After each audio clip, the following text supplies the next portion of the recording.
الحمد لله رب العالمين، وأصلي وأسلم على من بعث رحمة للعالمين، صلى الله وسلم وبارك عليه وعلى آله وأصحابه والتابعين. أما بعد، فسلام الله عليكم ورحمته وبركاته، وأسأل الله أن يحرم هذه الجباه الراكعة الساجدة عن النار، وأسأل الله أن يشرح صدوركم وأن يغفر ذنوبكم وأن يرفع درجاتكم وأن يعيذكم من الهم والحزن والعجز والكسل والجبن والبخل وغلبة الدين وقهر الرجال. كما أسأله وكما جمعنا في بيت من بيوته أن يجمعنا غدا على أرائك جنته والمنابر متقابلين، وأن يحرم هذه الوجوه عن النار يا رب العالمين. أيها الأحباب، ما أجمل الحديث عن التفاؤل في زمن كثرت فيه النكبات وكثر فيه المصائب، وحلت بدول ما حل بها، وكثر الاكتئاب، وصار الشيطان في هذه الأزمان يحرش بين الناس ويملأ القلوب هما وغما وضيقا وجزعا، حتى أن الابتسامة الطاهرة والوجه الجميل المشرق بالكاد ترى في 100 رجل مشرق الوجه متفائل. وفي مع الأزمات الاقتصادية ومع الحروب ومع الأوبئة ومع الأعاصير ومع الزلازل قال الكثير من الناس لن نرى خيرا قط. وإذا أردت أن تتفاءل في مجتمع من المجتمعات وقف أحدهم لك: أنت شايف شيء يعجبك؟ وهل في الدنيا شيء يستاهل أن تبتسم له؟ اليوم شر وغدا أشر، وكأن العاقبة بيد الشيطان وليست بيد الله. إن الحديث عن التفاؤل في الأزمات لا يجيده أيها الأحباب إلا من يعرف الله. الذي يعرف الله لا تضيق به السبل، الذي يعرف الله لا تتصحر روحه، الذي يعرف الله يعلم أن العسر لا بد أن يعقبه اليسر، الذي يعرف الله يعلم أنه مهما كادت السماوات والأرض لو كاد كمن كان فيها والله لا يقع فوق ملك الله إلا ما أراد الله. الواثق بالله الذي يحسن الظن بالله يعيش في زمن الأزمات في دوحة من الإيمان وفي ربيع في صدره، مطمئن واثق لا يجزع، مطمئن لأنه يعلم أن الحول والقوة بيد الله، لا حول ولا قوة إلا بالله. يعلم أن العاقبة للمتقين، ولله أيضا عاقبة الأمور، والعاقبة للمتقين. ولذلك عندما نتحدث عن الفأل في هذا الزمن أحسب أن الحديث عن الفأل أمر واجب، لأن بعضنا ضاقت به الأرض بما رحبت، مع أن الذين نزلت فيهم الآية ضاقت بهم الأرض بما رحبت، وهم 3 من الصحابة في الحادثة التي تعلمونها بعد غزوة العسرة. وعندما مرارة بن الربيع وهلال بن أمية ومالك رضي الله عنهم وكعب بن مالك رضي الله عنه، هؤلاء ضاقت عليهم الأرض 21 ليلة، لكن ظنوا أن لا ملجأ من الله إلا إليه فتاب الله عليهم ليتوبوا. كان عندهم يقين أنها ستفرج، فرجت. أم المؤمنين عائشة شهر كامل وهي تعيش آلام قذفها، وهي أطهر من مشى على الأرض، فداها أعراضنا وأموالنا وأبناؤنا ودماؤنا، لكن الله أراد بالشهر هذا أن يمحص الصف. ولذلك قال الله بعد شهر من قذف أمي وأمك وهي حادثة الإفك: لا تحسبوه شرا لكم بل هو خير. نعم، دائما المؤمن يعلم أن المصائب في الحياة لربما لا تبلغك الآخرة إلا صبرك وانتظارك للفرج. والله إن انتظار الفرج لعبادة، والله إن انتظار الفرج لهو فرج، والله إن انتظار الفرج ثقة بالله وحسن ظن بالله. وما ظنك بعبد يطرق الباب على الله ألا يفتح له؟ بلى. لماذا تأخر الفرج؟ لأن الله أحب أن يسمع صوتك ومناجاتك ودعائك ويرى دمعك، وهو ليس في حاجة لك، إنما حتى ترتفع في مقامات التوكل واليقين. الحسن حسن الظن بالله، والتفاؤل معناها صدق العبد في اعتماده على الله، وانتظار الفرج من الله، والثقة أن الصبر لا بد أن يعقبه الفرج. الله قال لنبيه عليه الصلاة والسلام ليطمئن قلبه: ألم نشرح لك صدرك. هذا من القرآن المكي. زمن القرآن المكي زمن آلام. حبيبنا عليه الصلاة والسلام مات له من الأبناء 6، وقتل أصحابه بين يديه، وعذب أصحابه وهو يرى، وهاجر من أصحابه منهم عثمان وزوجته رضي الله عنهما ابنة الحبيب، هاجرت إلى الحبشة، ورأى أصحابه يتفرقون ويعذبون ويختفون، ومع ذلك أنزل الله له: ألم نشرح لك صدرك. انشراح الصدر في الأزمات معناها أنك تعرف الله باختصار. وإذا غلق الأبواب الشيطان فلأنه أراد أن تنظر للحياة مع ثقب إبرة، وأن تقول ما في فائدة، وأن تقول هلكت، وأن تقول الموت خير من هذه الحياة. لا والله، ما دام في القلب نبضة، والله ما دام في القلب نبضة وفي الحياة نظرة، إن الفرج قادم، ولن يغلب عسر يسرين كما قال عليه الصلاة والسلام: ألم نشرح لك صدرك ووضعنا عنك وزرك الذي أنقض ظهرك ورفعنا لك ذكرك فإن مع العسر يسرا. تأكيد إن مع العسر يسرا. اليسر هنا اليسر بمعنى عام، والعسر عسر واحد، واليسر يغلب العسر ولا محالة، لأن الله جل وعلا له معقبات، ولأن المقاليد بيد الله، له مقاليد السماوات والأرض، لا إله إلا الله. ولذلك أيها الأحباب، الحديث في هذا الزمن بعضنا يتكلم عن المآسي والآلام وحروب العالم. خذ الريموت، قلب بين القنوات، سقوط طائرة، صاروخ يقع على سقف بيت في سوريا، جوع ومجاعة، هلاك وآلام، أمراض وأوبئة. يا أخي أعوذ بالله، يقول بعدها: يا أخي الدنيا ذي محترقة، ما بقى إلا نحن. نعم، احمد الله على ما أنت فيه. ما بقي من الأرض آمن أمانا كاملا إلا أرضك ومن شاء الله غيرها، فاحمد الله وتفاءل. كيف تفاءل في زمن كله آلام؟ طيب إذا تشاءمت بحل تشاؤمك هذه الآلام. يا شباب، لو أن تلعن الظلام، واحد في غرفة مظلمة ويلعن الظلام ويتشاءم من الظلام، ايش تقول له؟ أقول: الله يحفظك، ضف وجهك ودور الفيش وولع اللمبة، الله يجزاك خير، وخل عنك من الظلام ولعن الظلام، فإن لعن الظلام لا يوقد شمعة. ولذلك العبد الذي يقول: أنا أتشاءم لأني أتألم، تألم لكن لا تتشاءم، تألم، فإن الألم الذي أنت فيه عبادة، لكنه لا يدعوك للتشاؤم. تقول: فإن الله يرى ما يقع بإخواني، ويسمع كلامهم، ويرى مكانهم، ويسمع أنينهم. هو العظيم، هو السميع، هو البصير، هو الملك، هو الرقيب، هو أرحم بهم مني. سأدعو لهم، وإن فتح باب تخفيف العناء بالمال أنفقت، لكنني أتألم أتشاءم. هذا يزيد في الأمة آلامها. تشاؤم المتشائم يزيد في الأمة الآلام، لأن الحبيب عليه الصلاة والسلام ضرب لنا من حياته أمرا جميلا في الخندق، يحفرون الحفرة التي تعلمونها، والجوع وبرد وريح، ثم يأتي بالمعول ليكسر الحجر. الله أكبر، فتحت بصرى، الله أكبر، فتحت صنعاء، فتحت صنعاء. يقول بعض المنافقين: أحدنا لا يستطيع أن يقضي حاجته خوفا من الأعداء، وهذا يبشرنا بفتح بصرى في الشام وفي الجنوب الجزيرة اليمن وصنعاء. أي فأل هذا؟ لكن كان الحبيب في أحلك الظلمات يضيء أملا في قلوب أصحابه، لأن المتشائم قاعد، والقاعد لا تقوم عليه أمة، والقاعد لا يقوم عليه أمل، والقاعد مكتئب، والمكتئب لا يذوق السعادة.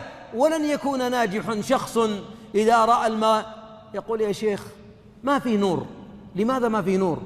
الله نور السماوات والأرض، ليه ما في نور؟ أنا كيف يأتي النور لا أدري، كيف تأتي النجاة لا أدري، لكنني أعلم أن ذلك بيد العزيز الحكيم جل وعلا، الذي إذا أراد الشيء أن يكون قال له كن فيكون هذا العظيم. أنا أثق في ربي، أعلم أعرف ربي، ولذلك أنا سعيد. تأمل في الحبيب صلى الله عليه وسلم، كان ينثر البسمة والفأل في أصحابه. يمر على آل ياسر يعذبون،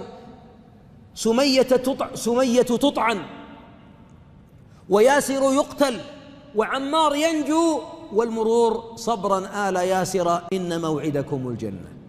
والله يا أحبابي إن ذكر الجنة، والله إن ذكر الجنة يجعل كل قلب قد يبس يعود إليه الربيع من جديد، ويورق القلب كله. حتى الآلام يا أخي، هذه الآلام ستنتهي على باب الجنة، ستنتهي الآلام بعد توديع الصراط خلف ظهرك، ستنتهي الآلام أيها المبارك مع جلوسك على الأرائك، ستنتهي الآلام عندما يدخل الملك عليك ويسلم عليك من كل باب، والملائكة يدخلون عليهم من كل باب سلام عليكم بما صبرتم. أين الآلام؟ مع صبغة في الجنة تنتهي الآلام، ومع غمسة في النار تنتهي الأفراح المزعومة الكاذبة. لذا أيها الأحباب، كان الحبيب يقول لأصحابه: لا يموتن أحدكم إلا وهو يحسن الظن بالله، يثق أن الله جل وعلا فوق ما تتصور، الله أعظم مما تتصور. وإذا أعطى سبحانه أدهش العقول عطاؤه، يأتيك بالأرزاق من حيث لا تدري، ويأتيك بالنصرة من حيث لا تدري. وإلا رجل يقذف في النار، إبراهيم عليه الصلاة والسلام، والنار تحترق والنار تحرق، ويرفض أن يطلب النصرة إلا من الحق جل وعلا: حسبنا الله ونعم الوكيل. قلنا يا نار كوني بردا وسلاما. النار نار إبراهيم هي النار التي عندنا وتحرق، والرب الذي أنقذ إبراهيم هو الله الحي القيوم سبحانه وتعالى. فكن مع الله، كما قال من قال من السلف: أعطني إيمانا كإيمان إبراهيم أوقد لك أو أبني لك جنانا في الجحيم. يحتاج إلى التوحيد هذا. وإبراهيم يضع هاجر وابنها إسماعيل عليه الصلاة والسلام في واد غير ذي زرع موحش حتى الطير، ولا ماء، إنما هو الهواء والجبال السود. الله أمرك، نعم، ثقة في الله، حسن ظن بالله، وثم دعاء. وأهوت إليهم نفوس الناس وأتت جرهم، وبنيت أفضل بقعة على كوكب الأرض، قمة ودرة وسرة الكون كله، مكة التي أتى إليها الناس من كل فج عميق. كان عنده الثقة وهو يضع أبناءه أن الله جل وعلا سيؤويهم وسيغذيهم، وستجبى إلى تلك البقعة ثمرات كل شيء. موسى على الماء، والجيش فرعون خلفه، والجبال على الميامن والمياسر، والماء رهو، والماء له خفقان وأمواج، وكلهم إنا لمدركون. يتقدم الواثق، ثقة بالله، حسن ظن بالله، متفائل بوعد الله: كلا إن معي ربي سيهدين. يضرب البحر ثم ينفلق. إنها الثقة في الله. ووالله وتالله لو أن عبدا وثق بالله ثقة الأنبياء في ربهم جل وعلا، والله لا يغلق عليه باب، والله لا تمر على قلبه كربة، والله ما تدمع عينك حسرة، تدمع شكر وحمد وثقة وسعادة. لكن أين معين التوحيد في بعض القلوب المتضجرة والتي وقفت على سواحل الأحزان وتقول: إنا لمدركون، ضاع كل شيء، راح المال، راحت الصحة. يا أخي، الله لا يخلق شرا محضا، الله له في كل أخذ وإعطاء حكمة. الله قد يحب عبدا فيأخذ منه، ويبغض عبدا فيعطيه. الله جل وعلا أخذه عطاء. والله جل وعلا لو أن عبدا تضجر من أخذ الله لعينيه، أخذ الله لماله، أخذ الله لولده، أخذ الله لبعض بدنه، قطعت أقدامه، ذهب ماله، تحرك لسانك بالحمد، فإن الله يراك ويرى مكانك ويسمع كلامك ويسمع أنينك ويرى دمعك ولكن منزلتك عالية فصب عليك البلاء. يبتلى المؤمن على قدر دينه، يبتلى المؤمن الأمثل فالأمثل. من كان في دينه صلابة كان البلاء عليه أكبر. لما؟ لأن أولياء الله ما رضي الله أن تكون الدنيا عطاء لهم ولا دار لهم. ولذا محمد عليه الصلاة والسلام ما أعطي من زهرة الدنيا شيء، ما أعطي شيء. بيته 3 متر ونصف في 2 متر ونصف، بيته كبيوت الناس بل أصغر من بيوت الناس. لماذا ما أعطاه أحد ذهب؟ لماذا ما قلب الصفا ذهب؟ لماذا ما أسال الأودية له ذهب؟ لأن الله أحبه، وإذا أحب الله عبدا جعل الجائزة له في الآخرة. لأن الدنيا فانية، الدنيا فانية. يا صاحب الآلام أحسن الأدب مع الملك العلام، فلربما ما أخذ منك إلا لأنه يحبك، كيف تتضجر من الذي يحبك جل وعلا؟ لذا أذكر مرة في مستشفى النقاهة في الرياض رجل له على مقعد المرض 27 سنة لا يتحرك فيه شيء، لا يتحرك إلا لسانه بكلام غير مفهوم، ولا يرم ولا يصلي إلا بعينيه. إن أجلسوه ما استطاع أن ينام، وإن اضطجع ما استطاع أن يتحرك، وإن انكشفت عورته ما استطاع أن يسترها. وكان يقول للزائرين له: الحمد لله الذي أتاح لي حمد فرصة حمده، حرك لساني بذكره، وحرك عيني ترى كلامه، أختم في كل 3 مرة، وكنت في صحة وعافية، وما كنت أسجد وما كنت أقرأ، واليوم له علي من المنن ما لا أعدها ولا أحصيها. حرك اللسان بقول الحمد لله. لا يتحرك إلا لسان، وبه لكنة وثقل، وعين يصلي بها وينظر بها ويحمد الله.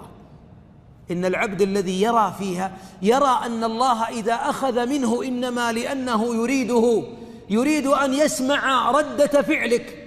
فالمتفائل يعلم أن الذي أخذ منه بإرادة الله، بمشيئة الله، بقضاء الله، بحكم الله. الله إذا قضى وحل قضاؤه فلماذا تجزع؟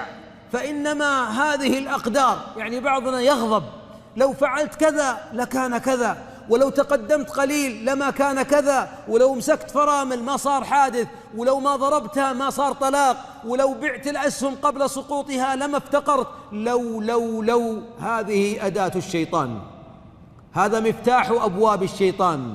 قدر الله وما شاء فعل. وكما قال بعض السلف: لو أن الله كشف لك سجف الغيب، أنت الآن تكره أن قدمك قطعت، أن ابنك مات، أنك فصلت من الوظيفة، أنها طلقت، أن المال ذهب، أن العين ذهبت، السكر جاء، والضغط جاء، والكوليسترول جاء، وجلطة وبعد جلطة، وآلام وتعب في البدن. لو قيل لك انظر وكشف لك الغيب ورأيت مواقع قدر الرحمن لك، والله ما يختار عبد إلا ما اختاره الله له. والله ما تختار إلا اللي اختار الله لك، لأنه الحكيم، لأنه العليم، لأنه الرحمن، لأنه الرحيم. لذلك لا تجزع يا عبد الله، لا تجزع. طب نفسا إذا حكم القضاء، واعلم بأن الله حكيم سبحانه وتعالى، لا يعجزه شيء في الأرض ولا في السماء. وما وقع فوق ملكه كان بإرادته، وكان بعلمه، وكان بحكمه، وكان بمشيئته، وقد كتبه في كتاب قبل خلق السماوات والأرض ب50,000 سنة، ب50,000 سنة قبل خلق هذه الأكوان والإنسان وما مع الإنسان والجان. قدر الله المقادير، رفعت الأقلام، جفت الصحف، ليس لك إلا أن ترضى. ولذلك المتفائل يفرح يبتسم: ما أخذ مني إلا لأنه يحبني، وما أعطاني إلا لأنه يحبني. له عند العطاء عبادة. عجبا لأمر المؤمن إن أمره كله له خير. لذلك التفاؤل، حبيبنا عليه الصلاة والسلام وهو في غار ثور وبجواره صديق الأمة ويقص القرآن لنا خبر التفاؤل في أجمل معانيه، مع أن الظروف المحيطة والله ما تخلي واحد يتفائل. هروب من قتل، ومن أتى برأس هذا أو ذاك أعطته مكة 100 ناقة عن كل إنسان، ثم يقفون على عتبات الغار. لا تحزن إن الله معنا، طمأنينة. وأقولها لكل واحد ضايق مهموم خايف، بكرة ما يدري ماذا سيجري، وأمس دائما يخوفه الأشباح الماضية تلاحقه، وبكرة خايف منه، واليوم ضايع. أقول له إن الله معنا. إذا أنت تستشعر معية الله فأنت في حفظ الله، أنت في حفظ الله. واللي في حفظ الله لا يضجر ولا يخاف. والله ما أخاف، إن الله معنا. ولذلك إن الله معنا قمة الثقة وقمة حسن الظن وقمة التفاؤل. ودائما تجد العظماء، وترى للمعلومية لا يمكن أن يكون إنسان عظيم من عظماء الدنيا بل ولا حكيم من حكماء الدنيا حتى يكون متفائلا، فإن الحكمة تنبت في أحواض التفاؤل. الحكمة تنبت في أحواض التفاؤل، واللي غير متفائل قاعد مقعد. هلك الناس، قال الحبيب من قال هلك الناس فهو أهلكهم، أو هو أهلكهم أو أهلكهم. إما هو أحد أسباب الهلاك، أو أنه أهلك إنسان في الأمة. كيف يهلك الناس؟ كيف؟ والله حفيظ، الله حفيظ، الله عظيم. كيف سبحانه وتعالى ممكن يهلك خلقه وهو الذي حفظهم وهو الذي خلقهم وأوجدهم؟ فقط أنت قم بما يجب عليك واترك ما لا يجب عليك، ستجد أن في كل ألم أمل وكل محنة منحة. ولذلك هذا الإنسان. الأحباب يعطيكم مثال، العقاريين أو أصحاب الأموال الذين أثروا، التجار أصحاب المصانع وغيرهم، تجد أن الناس يتحدثون عن القضايا الاقتصادية. سنغرق، سنهلك، ستكسد السلع، سيضيع الاقتصاد، سيفتقر الغني ويزيد الفقير فقرا. قف يا أخي الحبيب، الله جل وعلا هو الخلق عيال الله، والله رب العالمين. لا يمكن لدابة تسير في الأرض إلا على الله رزقها. توكل. نبغى نصير عصافير يا أخوان، ممكن نصير طيور وعصافير. العصافير متوكلة، لو تتوكلون على الله حق توكله لرزقكم. تجد أن الرجل اللي عنده بعد اقتصادي وتخطيط تلقاه مطمئن. تمر دائما الاقتصاد يمر بمنحنيات صحيح، وبمؤشرات فوق تحت فوق تحت، لكن التاجر الواثق في ربه واللي عنده بعد نظر يقول يا ما فيه عسر لا يعقبه يسر. ولهذا تجد الآن بعضهم يشتري الآن مع الهبوط يشتري. ليه تشتري يا شيخ؟ قال سترتفع. وش دراك؟ عندي ثقة في الله. وهناك سنن كونية أنه لا يمكن أن يدوم الرخاء ولا يمكن أن يدوم العناء ولا الانكسار ولا الكساد. هذه سنة حتى في العزة للأمة. أحيانا تكون الأمة في ذروة عزها وتهبط من علياء عزها عندما تفرط في أوامر ربها، ثم تعود وتمسك بالله من جديد بحبل الله المتين فترتقي، وتضعف فتنهار. وهكذا المؤشر في الدنيا لا يمكن أن يستقيم الناس على حال ولا الأوضاع. يجب أن تؤمن أنت بما أن العاقبة بيده وأن الأمر بيده، أن لارتفاع الأمم وسقوط الأمم ارتفاع الاقتصاد ونزول الاقتصاد. هناك سنن كونية. ثق في الله، لا تثق في غيره، واعلم أن المفقود اليوم سيعود غدا. المفقود اليوم سيعود غدا وسيعود أجمل. لماذا؟ لأني لا أثق في الخلق ولا في محلل، أنا أثق في الله، أثق في الله. وما دام الإيمان في قلبي وقلبك فأنا غني. دام الأمن، لاحظ، تعطى مال لا حد له مع سلب الأمن، أم أن تكون آمنا وليس عندك إلا القوت اليوم الضروري. عطني قوت ضروري وخذ الغنى معك، لأنه مع الخوف لا يجتمع الغنى. أطعمهم من جوع وآمنهم من خوف. ولذلك المؤمن المتفائل ينظر دائما إلى الجانب الجميل. نعم. ولهذا قبل ذلك كم مر على الأمة من سقوط؟ ماذا فعل التتار؟ في بغداد. ماذا فعلوا؟ ماذا فعلت الحروب الصليبية؟ ماذا فعلت في بلاد الإسلام؟ لو تحدثنا عن الآلام والجراح والله إنك تعجب من بعض الشعوب قتل منها مئات الألوف، واليوم تعود لتعمر أرضها وتسكن فيه ويتصالحون وتسير الحياة من جديد. سنة الله. امرأة مات ابنها، مات زوجها، بعضهم مات أبناؤه كلهم 10 11 في حادث واحد، واليوم يضحك ويأكل وتزوج من جديد، وها هي أسرته تنبت من جديد. لولا هذه الثقة وحسن الظن بالله والتفاؤل مات الإنسان. بل أسألك المظلوم المؤمن، ليس المظلوم الغير مؤمن، المظلوم المؤمن، مع أن الظلم حرام حتى في واقع البهائم. لما ظلمت صحابية قطة أدخلها الله النار، ولما أحسنت بغي إلى كلب أدخلها الله الجنة. الظلم ممقوت. يا عبادي إني حرمت الظلم على نفسي وجعلته بينكم محرما فلا تظالموا. ما الذي يجعل المظلوم يعيش؟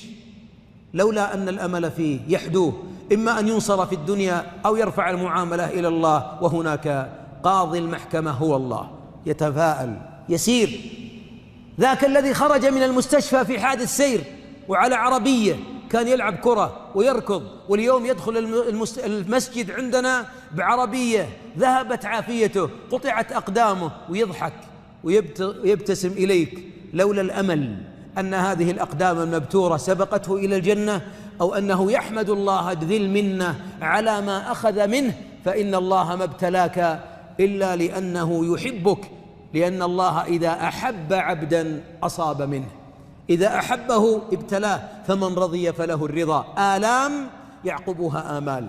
إذن أيها الأحباب، نحن في هذا العالم ينبغي أن نتفاءل. لما؟ يقال أن التتار عندما مروا الشام، وفي الوقعة المشهورة وشيخ الإسلام ابن تيمية عليه رحمة الله أتى إلى الجيش فأقسم دون كفارة ودون أن يعلق بالمشيئة، أقسم إنكم لمنصورون. فقال له من عنده من طلبة العلم، وقال له الجنود، وقال له بعض القادة: يا إمام قل إن شاء الله. قال: بل إن شاء الله تحقيقا لا تعليقا، إنكم لمنصورون. وإن الله جل وعلا بعد هذا الزحف زحفوا، قتلوا قيل 1,000,000، حتى ذهبت دجلة سوداء، وكانت الدماء إلى الركب هناك في بغداد وما حولها في حاضرة الخلافة. قال: إنكم لمنصورون، وأن الحق سينصر في هذه الوقعة. وهذا التحفيز الجميل الإيجابي. هل هو يعلم الغيب؟ لا، يعلم سنن الله، لأنهم عندما أذاقوا أهل الإسلام الآلام تأدبت الأمة. إلى هنا سيتوقفون. ونقول لأهل الشام: والله إنكم لمنصورون. ونقول لكل مظلوم ومضطهد في عالم اليوم: إنكم لمنصورون. ونقول لجنودنا في حدنا الجنوبي: والله إنكم لمنصورون. ثقة في الله فقط، انصروه جل وعلا. فقالوا له: يا إمام كيف؟ قال: أريد أن يعبر الفأل وأن يذوقوا لذة النصر والظفر قبل الحرب، فإن هذا من أعظم ما يجعل الإنسان ينتصر. الحبيب ماذا قال في غزوة بدر؟ قال للصحابة: قوموا إلى جنة عرضها السماوات والأرض. ما بعد بدأت 317 أمام 1000 ونيف. قوموا إلى جنة.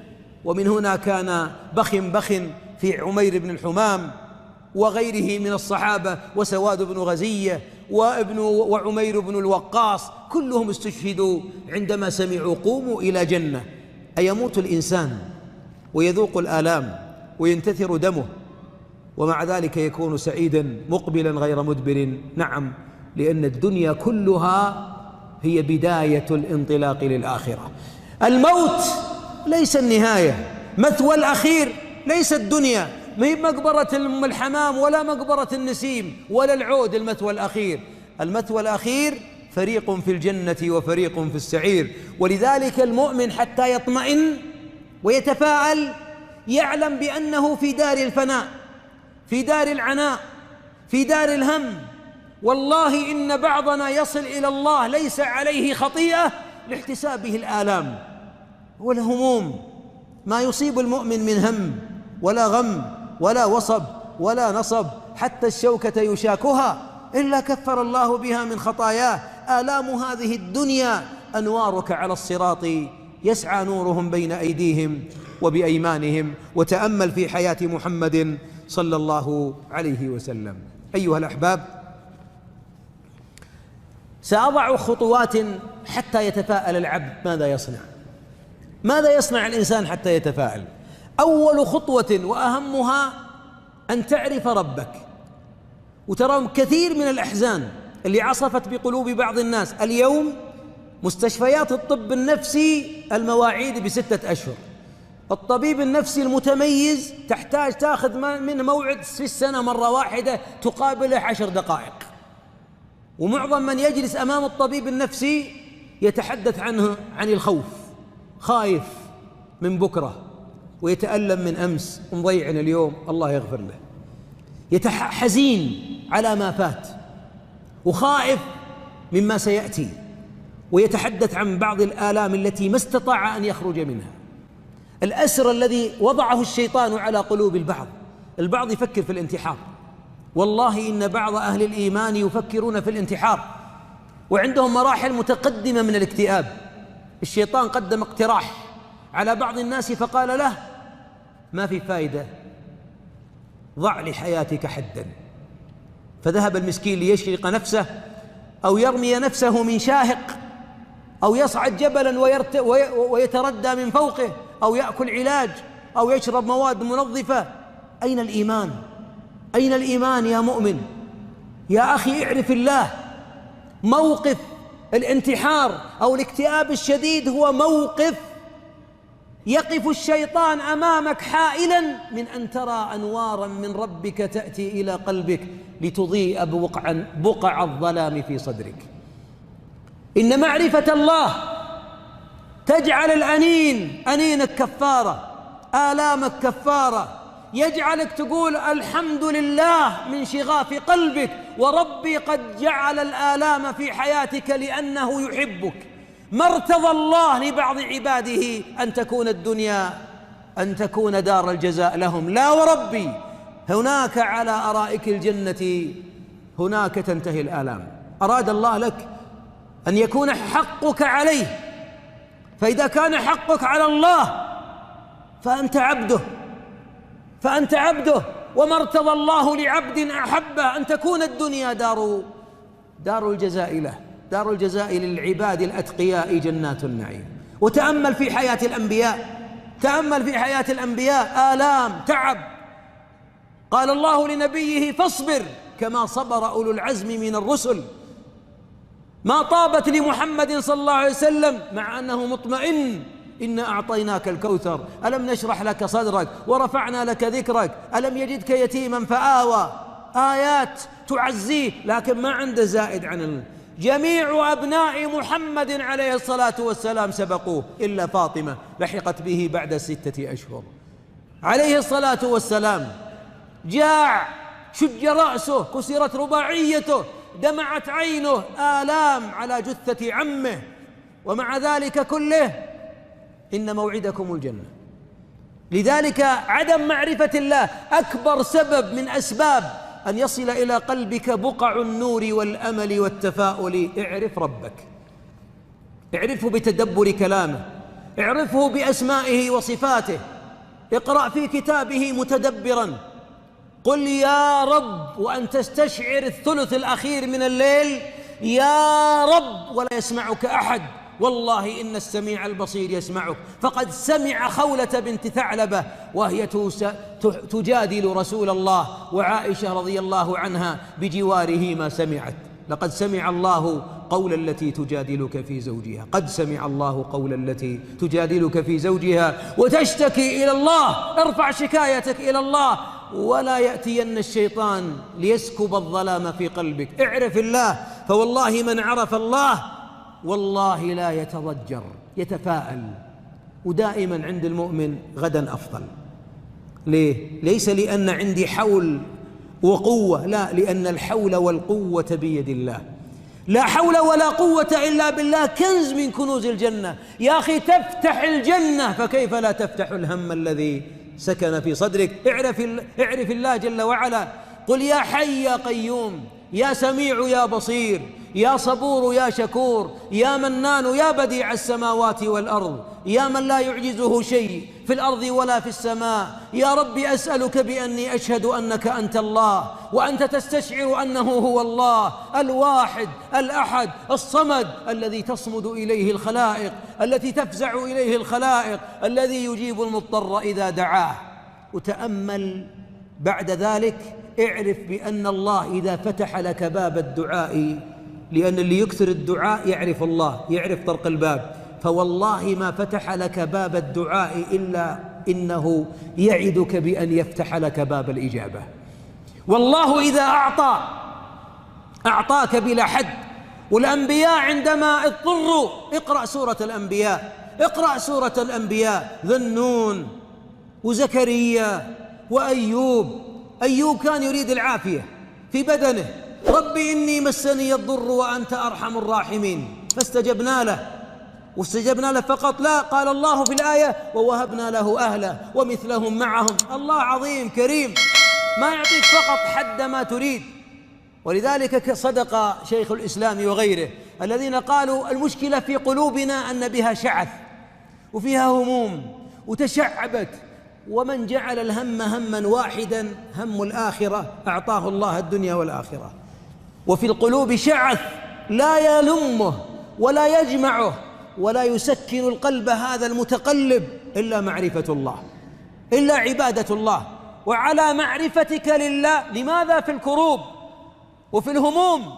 رجل راكب بجوار رجل في الطائرة، وقالوا له الآن توقف أحد محركات الطائرة وابتدأت الطائرة تتأرجح، وهو عاقد أنامله متبسم ويسبح، وهذا يبكي وهذه انصرعت وهذا أغمي عليه. فلما وصلت الطائرة سأل اللي بجواره، قال له يا شيخ وش هالهدوء الذي في نفسك؟ قال حتى لو سقط، لو أني ضجرت لا تقع، يعني لو نزعلت وصرخت ولولت كما تولولون، هل ستقف الطائرة ويشتغل محركها؟ قال لا، لكن يا شيخ الموت. قال أن أقبل على الله وأنا أحب لقاءه خير من أن أقبل عليه وأنا أكره لقاءه. النفوس المطمئنة الذين آمنوا وتطمئن قلوبهم بذكر الله، أولئك الذين يحبون لقاءه لأنهم يعرفونه، أولئك ما غير مستوحشين. تلقى الدنيا كلها ضجر وتعب. آبائنا وأجدادنا ما كان عندهم أطباء ولا رقاة، حتى الرقاة ما يعرف في الزمن القديم راقي. إمام المسجد إذا مرض إنسان طفل أو امرأة نفث في ماء أو زيت، لكن مجموع المجتمع فيه طمأنينة وفيه سكينة وفيه توحيد، وعندهم توكل وعندهم إنابة، والحمد في ألسنتهم والتسبيح على عدد أنفاسهم. لماذا؟ عندهم علم أكثر من علمنا، درسنا جامعات ماجستير دكتوراه، وإذا قيل له صار على عيالك حادث انصرع على طول، أو أنه فقد عقله فترة، أو أنه يأخذ ما بقي من عمره مهدئات، أو أنه راح مالك قطعت قدمك. بعضنا يطلع من الطبيب لأنه قال عندك كوليسترول وضغط وسكر، يطلع مهموم يقعد سنتين منعزل عن الناس مهموم. يا أخي هذا المرض الذي أتاك هو بوابة لتكفير سيئاتك ومحطة لتنقية ذنوبك وآثامك، وإنما هي حتى تلقى الله وليس عليك ذنب وخطيئة، فافرح واحمد الله. فالذي أعطى هو الذي أخذ، اللي أعطى هو الذي أخذ. اللهم لا مانع لما أعطيت ولا معطي لما منعت ولا راد لما قضيت ولا ينفع ذا الجد منك الجد. أين هذا التوحيد وأين هذا التسليم؟ إذن أكبر سبب من أسباب زوال التشاؤم وحلول التفاؤل في قلبك أن تعرف الله. غذي أيها الحبيب، غذي قلبك بين الفينة والأخرى بمعرفة الله. بكر للصلوات، اقرأ التفسير، اقرأ في سيرة محمد عليه الصلاة والسلام، حتى يبقى قلبك محلقا بمعرفة الله جل وعلا. ولذلك عندما ركب الدابة رديفا عبد الله بن عباس رضي الله عنهما ابن عم رسول الله عليه الصلاة والسلام، وكان في خلف الدابة في رديف، الحديث اللي نحفظه، قال يا غلام، وأنا أقولها لنفسي ولك، من الآن غلمان أن تجاوزنا وصرنا رجال، لكن بعضنا إيمان عبد الله بن عباس اللي في قلبه ما بلغ بعضنا معشاره. يا غلام احفظ الله يحفظك، يا غلام احفظ الله يحفظك، احفظ الله تجده تجاهك، إذا سألت فاسأل الله، توحيد. وإذا استعنت فاستعن بالله. لو أن الأمة اجتمعت على أن يضروك أن ينفعوك، الحديث تحفظونه، توحيد. وفي كل لقاء أمام الله إياك نعبد وإياك نستعين، حقق هذا، أقسم بجلال الله لا ينفذ إلى قلبك ولا ومضة ولا ظلمة من ظلمات اليأس والإحباط. أيضا من الوصايا إذا أردت الطمأنينة وأردت التفاؤل، غير يا أخي الحبيب القناعات السيئة. البعض منا أحبابي عنده قناعات سيئة، ويقول بعض الناس يقول بعض العلماء الذي يشتغلون في التربية والهندسة النفسية وفنون التغيير، يقولون النصف قناعات بعضنا كاذبة. يعني عندنا قناعة أعطيك إياها، الكبير ما ينفع فيه التعليم، صحيح؟ يوم شاب ودوه الكتاب، هذا غير صحيح. في قناعات غير صحيحة. تفاءل أخي الحبيب، تفاءل. فيه من حفظ القرآن وعمره 70 سنة ولا لا؟ في عجائز على 86 سنة حفظ القرآن. ما أجمل هذه القناعة، تغيرت.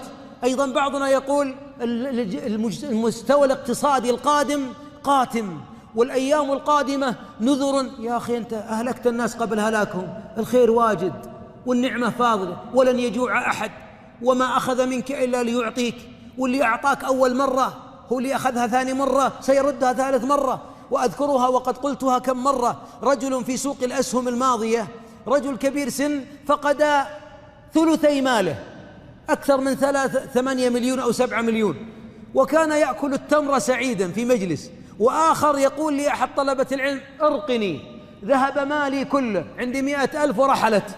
يا شيخ أشعر أن قلبي سيتوقف، جهد السنين، تعب الأيام، وفرت، حرمت نفسي، ويبكي ويفتح أزاريره يقول انفث علي. والشايب اللي على اليمين اللي راح ثلثي ماله يبتسم يقول والله مسكين. يا مسكين، اللي خذ منك هو اللي أعطاك، وخلك معه زين يعطيك أكثر من اللي خذ منك. وين التوحيد وين أبوك؟ وياكل تمر. قلت عسى ما فيك سكر؟ قال لا والله. قلت طيب لا تاكل تمر. قال لا، ميت الإخلاص في الجنة. هذا حديث مو بصحيح. يحب التمر الله يجزاه خير، وسعيد وفي قمة السعادة. أخذ منك أعطاك، أخذ منك، طيب اسأله يردها لك ويضاعفها. إيش عندك مشكلة أنت يا شيخ؟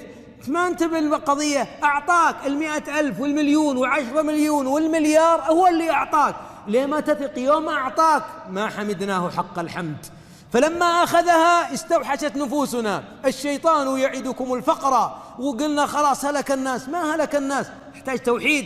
الله يعطيك. وأنا أقول وأجزم وعندي يقين في الله أن الأزمة التي الآن ابتدأت، وهي ليست أزمة كاملة السواد بل بها أنوار، والله لا يعقبنها غنى أكثر مما كنا فيه. والثقة في الله. إياك أن تأتيني بمخطط ولا محلل اقتصادي لم يذق طعم التوحيد يوما. اللي ما ذاق طعم التوحيد ولا يعرف رب العالمين ورب العبيد، هذا مسكين عنده قياسات، ومعظم القياسات والدراسات والمتشائمين ما وقع من تشاؤمهم شيء. وإذا قلت طيب يا شيخ لا زال الناس في خير، قال لا أصبر قدام. وله 30 سنة يقولنا قدام.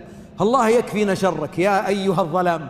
وهين انبسطوا اليوم، الوعد قدام إن شاء الله. الوعد قدام أجمل مما كان، والعلم بيد الرحمن، والعاقبة بيد الديان. والله لن يفقر خلقه، ولن يضع ولا ننتظر إلا من الله كل جمال.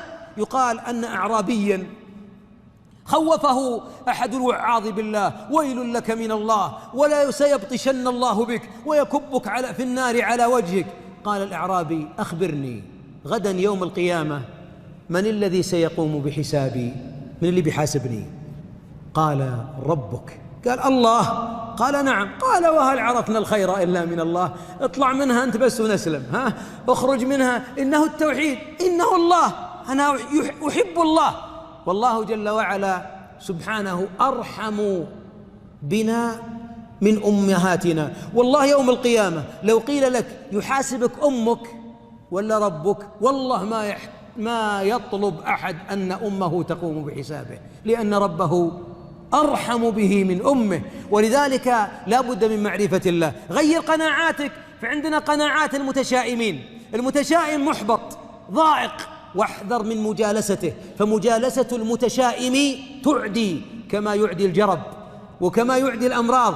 ولذلك دائما المتفائل دائما يرى الكون جميلا، ويحلل كل شيء في الكون على أنه جمال. حتى الغبار يا أخي الحمد لله، كيف تتلاقح الأشجار وينتقل اللقاح هذه إلى تلك إلا بالغبار.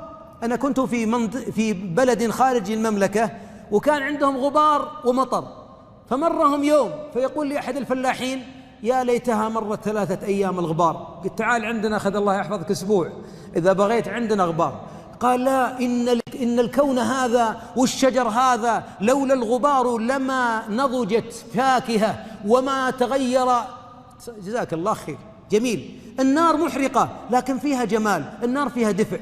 صحيح، النار فيها دفء وفيها نور، ولذلك فيها وهج وجمال ودفاء، وتحرق. لماذا ما تنظر فيها إلا الحرق؟ النحلة بعضهم يسميها حشرة، وبعضنا يقول مصنع العسل، مصنع الشفاء، مصنع الشهد، ينظر إلى هذا.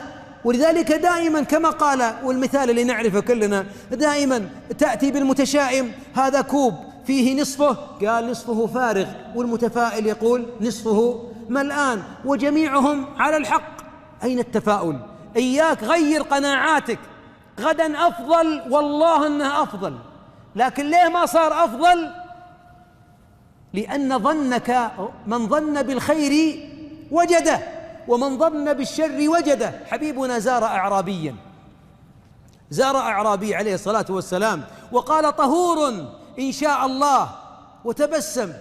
قال: طهور تفاؤل. المرض فيه ألم، فيه تعب، فيه وصب، فيه ضيق، يخشى الإنسان الموت، لكن الزائر للمريض ماذا؟ يتفاءل. طهور يعني أن هذه الحمى والآلام إنها طهور لك من الآثام.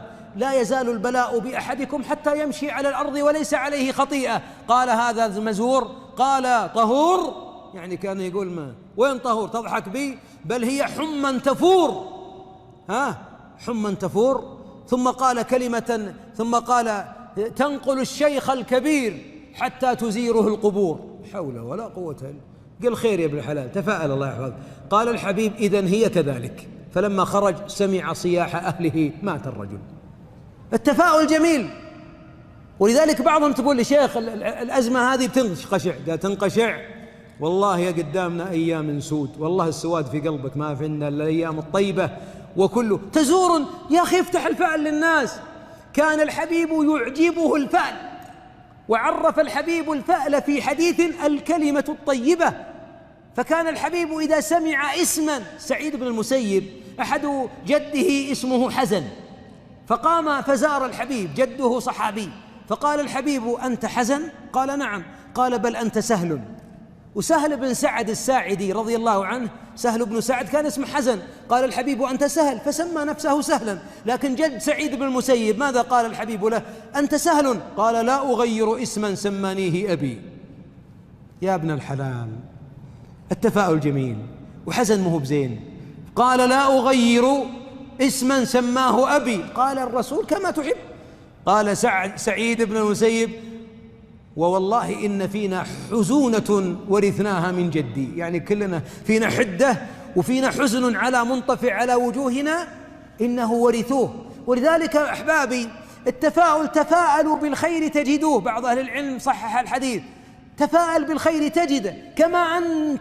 ولذلك نحن حياتنا التي نحن فيها إنما هي انعكاس لقناعاتنا. أنت مقتنع أن بكرة طيب، أنت معافى. ولذلك لا تتمارضوا فتمرضوا فتموتوا. ولذلك بعض الناس يدعي المرض، مسكين والله الظهر اليوم والركبة. يا أخي احمد الله على النعمة. الله غير قناعاتك حتى تكون سعيدا. ولذلك أحبابي، بعض الجمل السلبية، والله يا شيخ ما أدري، والله طال الهم، لكن الله يزينها. نجلس أحيانا في الاستراحات، المجلس كله متشائم، نتكلم عن الاقتصاد، تكلموا عن واقع المسلمين، يا أخي احمد الله على الأمن الذي أنت فيه والنعمة التي أنت فيها والصحة التي أنت فيها، وادعوا لإخوانك، ادعوا لإخوانك، واعلم أنه كل شر في الكون ما خلق الله الشر محضا قط، كل شر تراه عينك هو في الحقيقة خير. طيب لماذا النغص والغصص في الحياة؟ حتى لا تركن إلى هذه الدار. لو الدنيا دائما كلها سرور وكلها سعادة ولا أحزان فيها ولا موت ولا مرض ولا افتقار ولا حروب ولا آلام ولا أمراض، صارت الجنة. ولذلك أيام الأنس فيها قليلة حتى يبقى الحبور هناك في الدار التي قال الله لا يبغون عنها حولا. أيضا من القناعات التي يجب أن تقتنع بها حتى تكون متفائل، يجب أن تعتقد أن الفرج سيعقب الضيق يقينا، ولولا ذلك لمات السجين ولا مات المريض ولا مات الفقير ولا مات المظلوم. هو لا بد أن تفرج الكروب، لكن هل أنت مع الله؟ لأن هناك تفاؤل غير شرعي وهناك حسن ظن مذموم، وهو أن يحسن الظن بالله وهو مقيم على معصية الله، من أحد شروط انفراج الأزمة. ولذلك قصصت قصة وهي جميلة. أحدهم يقول لأحد لما رأى هما قد حل به وانفرج، قال الشاعر ضاقت فلما استحكمت حلقاتها فرجت وكنت أظنها لا تفرج. هذا بيت من الشعر. فقال رجل عامي ماذا كنت تظنها لا تفرج؟ والله لو تعرف الله أنك تعرف أنها ستفرج، لكن عندك نقص في التوحيد. وهذا مبسوط حافظ بيت شعر ومشخص به عندهم، يريد أن يبين له أن العسر يأتي بعده اليسر. قال يا أخي الله في كتابه أخبرنا أن العسر يعقبه اليسر. إنسان في البحر، في ظلمة البحر وظلمة الليل وظلمة بطن الحوت، لا أمل في الخروج؟ في أمل 1% في الخروج؟ لا والله. ذنون إذ ذهب مغاضبا وظن أن لن نقدر عليه نادى في الظلمات أن لا إله إلا أنت سبحانك إني كنت من الظالمين. نجاه ولا ما نجاه من الكرب؟ نجاه، وكذلك ينجيك. ولذلك إياك كما قال لا تقل عندي مشكلة كبيرة، قل عند ربي كبير، عندي رب كبير جل وعلا. ولذلك أسأل الله أن يرزقني وإياكم الثقة فيه جل وعلا. أيضا غير ألفاظك، من الأمور التي أيها المباركين ينبغي أن نغيرها لنتفاءل. غير ألفاظك. حبيبنا عندما أتى ليثرب اسمها يثرب فقال بل هي طيبة. وعندما صلى الله عليه وسلم عندما رأى إنسان يقول يا راشد تفاءل، وعندما أرسل سعد بن معاذ وسعد بن عبادة في غزوة الخندق تفاءل الحبيب بالسعدين، سعد وسعد. وفي صلح الحديبية عندما أتى سهيل قال الحبيب سهل الله أمركم. كان يحب التفاؤل ويكره الطيرة، يكره التشاؤم. وبعضنا عنده في التوحيد لخبطة، إن شاف صورة بوم قال إيه هذا والله اليوم هذا الله يحسن عزانه، وإن صار عليه دقشة صار حادث يا الله صباحا ما في شر. ولا إن أغضبها أحد قال والله اليوم راح لكن الله يخلف علينا بكرة. يا أخي تفاءل الله يحفظك وتفاءل. والتفاؤل هذا منهج في الحياة. وترى بعضنا الشيب اللي فيه والمرض اللي فيه، ودائما الأمراض تسكن عروق المتشائمين، كثير من الآلام والتشاؤم. لو تفاءلت لصار التفاؤل بلسم. غير ألفاظك، يا الله اللهم لك الحمد، أكثر من الحمد لله جل وعلا. لا تقول والله اليوم صعب، قل اليوم سهل. ولذلك دائما الشيبان الأولين وش يقولون، والمشايخ عندي دائما يقولون يا الله عسى ما تكره النفس خيرة. صحيح، الله يجعلها خيرة، كلمة جميلة. يعني يصدم السيارة خيرة، يخسر في المال خيرة، يموت الولد الله يجعله شافعا يا رب العالمين خيرة. توحيد. ولهذا من القصص الدعابات يقال أن خليفة سقط من الفرس فلما انكسر قال أحد وزراءه خيرة. قال أي خير في كسر قدمي؟ خذوه إلى السجن. قال أنا أروح للسجن؟ قال نعم. قال خيرة. قال ثم خرج بعد شهر أو شهرين ما شفي لكن أراد يغير الجو، فذهب إلى أرض خارج حدود مملكته، فمسكه قوم وثنيون فأتوا به إلى الكاهن، قالوا هذا يصلح نذبحه للصنم، قال نعم. فلما كشفوا عن قدم إذا هو مكسور، قال لا يمكن أن نذبح لآلهتنا رجلا معيبا، ما شاء الله ضحيتهم فيها كسر. فقال لا اتركوه، فتركوه وعاد إلى مملكته ما قتل. فقال فهمت أنها خيرة. فلما أن وصل قصره دعا الوزير اللي قال خيرة، قال أنا كسري في خيرة، لكن أنت سجنك وش الخير؟ قال لأنك لو ما سجنتني كنت معك في السفرة هذه، وبدل ما يذبحونك يذبحوني أنا، لأني أنا ما كسرت. إذن الحمد لله أنك سجنتني فيه خيرة. وخيرة نعم، التفاؤل جميل حتى عند الآلام كلها خيرة. وبدل كلماتك، الحمد لله أبشرك بخير، والله يجعلها خيرة، وترانا في خير، ودائما احمد الله. إياك والمتشائم، إياك الذي دائما إرشيفه أسود ولا يتكلم إلا من قلب أسود، تباعد عنه حتى تعيش سعيدا. أيضا غير الأفعال. تغيير الأفعال يا أحبابي، نحن إذا صلينا صلاة الاستسقاء ماذا نفعل؟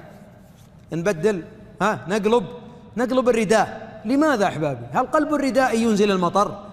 هذا تفاؤل علمناه إمام المتفائلين عليه الصلاة والسلام. يمكن نقلبه ولا يحدث شيئا ولا ينزل مطرا، لكني مأمور بالسنة أن أقلب غترتي، أقلب ردائي، أقلب بشتي، لأني أتفاءل أن الله جل وعلا سيقلب الحال. طيب إذا ما قلب الحال يعني أن الله يحتاج جل وعلا أن نرضيه، وأن ننكسر ببابه، وأن نعود مرة ونصلي وثالثة ورابعة. أصل الحياة كلها سجل للتقرب، فلا يزال عبدي يتقرب إلي بالنوافل حتى أحبه. لا بد أن تتقرب إليه وأن تسعى إليه. ولذلك تفاعل، غير أيها الحبيب، غير مع تغيير الكلمات وتغيير الصداقات المتشائمة، غير أفعالك حتى تتغير أيها الأحباب النتائج. يعني الآن بعضنا يقول يا شيخ ولدي ضربته، سجنته، أعطيته مال، غيرت سيارته، ما تغير.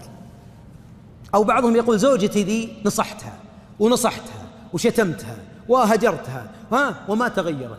دائما يا أحبابي أحد أسباب أننا ما نتفاءل في إصلاح الابن ولا الزوجة ولا الموظف أننا نحن ما نسأل أنفسنا هل نحن مقنعين للناس حتى يتغيرون، ولا عندك مشكلة في وجهك؟ بعضنا عنده وجه وهو ينصحك، اسمع أنا قلت لك مرتين ثلاث ولا ما، بسم الله الرحمن. طيب غير وجهك، أنت غير وجهك، ابتسم المرة القادمة.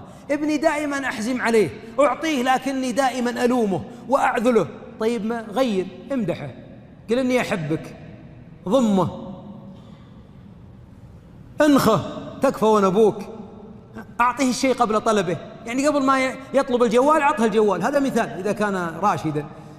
لماذا لا أتغير؟ التغيير يجعلك تتفاعل. وكثير من الناس التغير في حياتهم قرار قريب، لكن لأن المحيطين بهم هم أحد أسباب أنهم ما تغيروا، بسبب أن الفعل واحد، مكشر، صوته مرتفع، يتكلم بفوقية، ماد شفتيه، ماطن خشمه أيضا جزاه الله خير، ويقول تغيروا. لن نتغير، تغير أنت أول عشان أتغير. أيها الأحبة، إذن من قواعد التفاؤل حتى تتفاءل من جديد طهر قلبك، فإن بعض القلوب أيها الأحبة هي التي جعلت الدروب كلها منقطعة والخنادق في الطرق، ودائما ينظر أن الطريق هذا لا يوصل.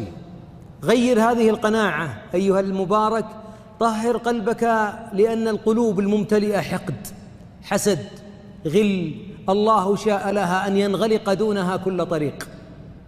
وكلما كان القلب مخموما طاهرا رأيت الوجود كله جميل. ولذلك قال الشاعر كن جميلا ترى الوجود جميلا. وما أجمل أيضا من قال، أحد الحكماء يقول إن يومك يشابه تقاسيم وجهك. المتفائل دائما مطمئن، في وجهه نور، عند الثقة في الله. والمتشائم انظر حزين ضائق. ودائما أحبابي إذا رأيت تريد أن تعرف أنك متفائل فتوجه إلى المرآة وانظر لها، فإن وجدت نفسك به الرضا ووجهك فيه الرضا فأنت متفائل. ثق بأنه لا بد أن لكل مشكلة حل. كيف تثق بهذا أيها المبارك؟ فيه مثال جميل. أنت جربت مرة ومعك 10 مفاتيح لباب، لا تعرف المفتاح لهذا الباب، تجرب المفاتيح كلها ولا لا؟ واحد عندك أمل، يمكن الثاني، الثالث، الرابع مفتاح، خامس مفتاح، سادس مفتاح، ثم يصير المفتاح الأخير، لكن عندك يقين أن المفاتيح واحد منها سيفتح. تفاءل، فلا بد أنه ستنتهي هذه المشاكل، ويوم من الأيام بيفتح الباب. اطرق الباب على الله، والزم عتبة العبودية بين يدي الله، فوالله إن الباب لا بد أن يفتح. والآن أنتقل وإياك أيها المبارك إلى حسن الظن بالله في بعض الوصايا العجلة. أيها المبارك، الحسن الظن بالله ثقتك بما عنده، ثقتك في ربك وأن الفرج قادم. وقد ذكر بعض أهل العلم أن المؤمن لا بد أن يحقق حسن الظن في الله ولا يفقد، ولهذا لا يموتن أحدكم إلا وهو يحسن الظن بالله. زار الحبيب يوما عليه الصلاة والسلام، زار صحابيا يجود بنفسه وروحه تتقعقع تخرج، قال: كيف تجدك؟ قال: أخاف ذنوبي وأرجو رحمة ربي. قال: ما اجتمعت في عبد في مثل هذا الموطن إلا وجبت له الجنة. جميل. وأنت خائف أن تكون مطمئنا بأن الله أرحم بك من نفسك. ومن أعظم ما يفتح على الإنسان باب الأمل في الحياة أنه يطمئن أن الله سبحانه وتعالى عندما قسم الرحمات وجعلها 100 لم ينزل في الدنيا إلا واحدة، وجعل 99 عنده في الآخرة. تدري لما؟ لأن يوم القيامة حتى أمك ستفر منك يوم يفر المرء من أخيه وأمه وأبيه وصاحبته وبنيه. لماذا هؤلاء يفرون منك؟ أبناؤك، زوجتك، أمك، والدك. إلى أين تذهب؟ إلى أرحم الراحمين، إلى أرحم الراحمين. فهنا تحسن الظن بالله. ولذلك العبد يعمل وهو يحسن الظن، يعلم أن عمله قد لا يوصله الجنة، لكنه مع العمل لديه ثقة في الله جل وعلا. وفي الحديث شفعت الملائكة وشفع النبيون وشفع الصالحون وبقي أرحم الراحمين، فيقبض من النار قبضة فيقول: هي إلى الجنة ولا أبالي، سبحانه وتعالى.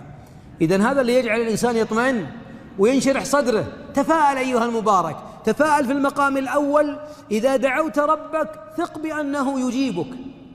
يا أخي لا يقنطك الشيطان، دعوت ودعوت ولم يجب لي، حتى لو ما أجيب اليوم يمكن يدفع عنك بلاء، يمكن الله يجعلها لك نورا على الصراط، ما تدري أين ستنفعك. لكن الدعاء، مجرد الدعاء عبادة كما قال عليه الصلاة والسلام.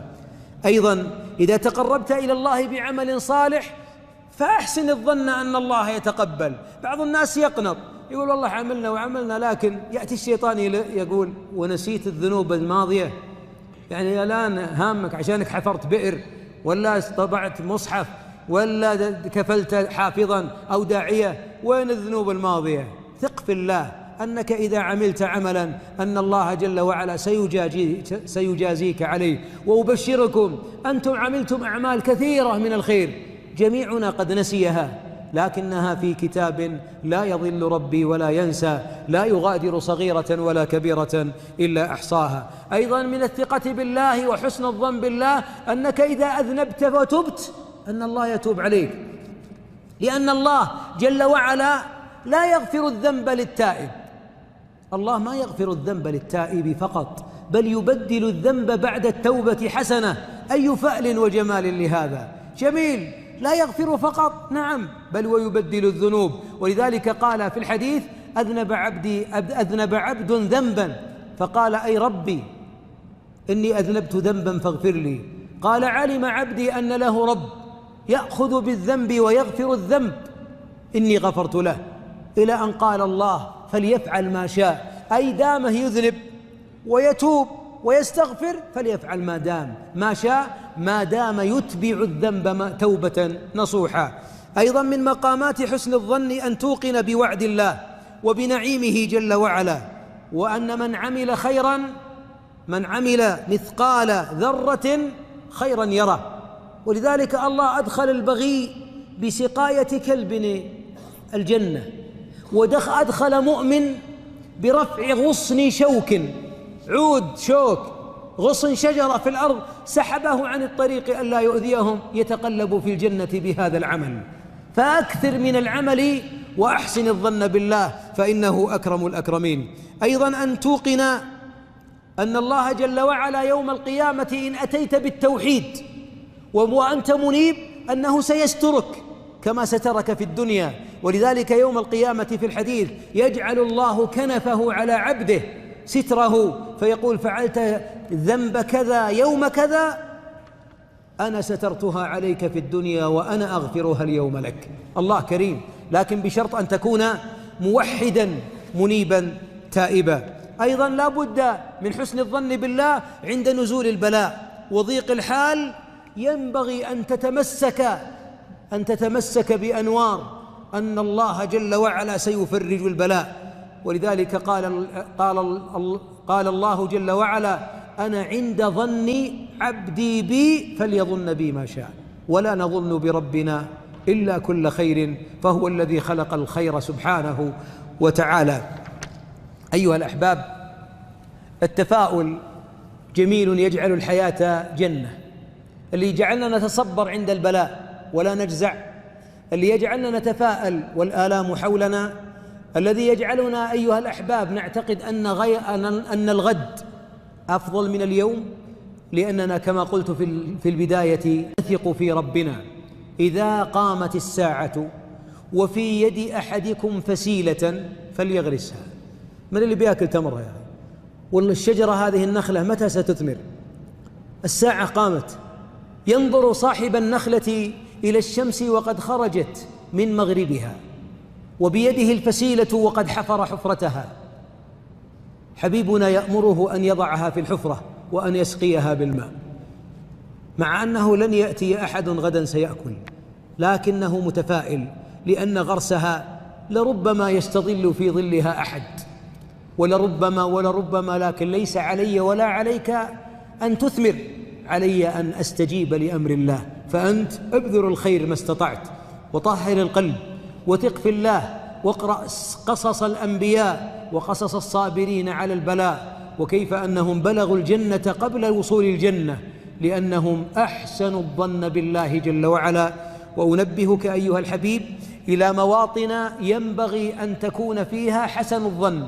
أولا عند الموت، عند المرض، عند الشدائد، لا بد أيها الحبيب خاصة عند المرض وعند الموت وعند الشدائد أحسن الظن بالله.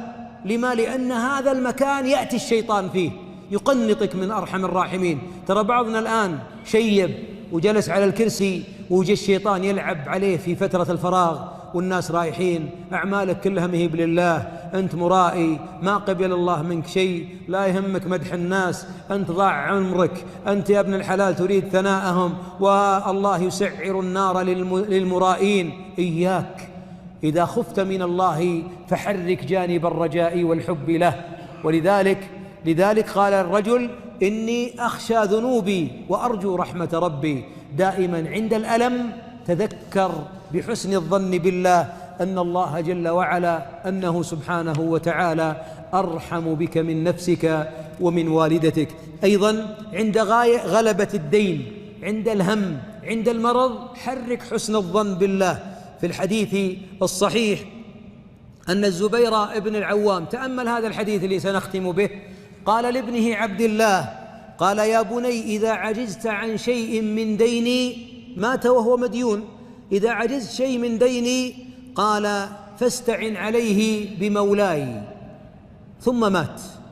قال عبد الله: فوالله ما دريت ما أراد حتى قلت يا أبت من مولاك؟ قبل الموت: من مولاك الذي أستعين به على قضاء دينك؟ قال الله. مات الزبير. قال فوالله ما وقعت في كربة من دينه إلا قلت يا مولى الزبير اقض عنه دينه فيقضيه الله، ومولاك هو مولاه، والله ولي الذين آمنوا.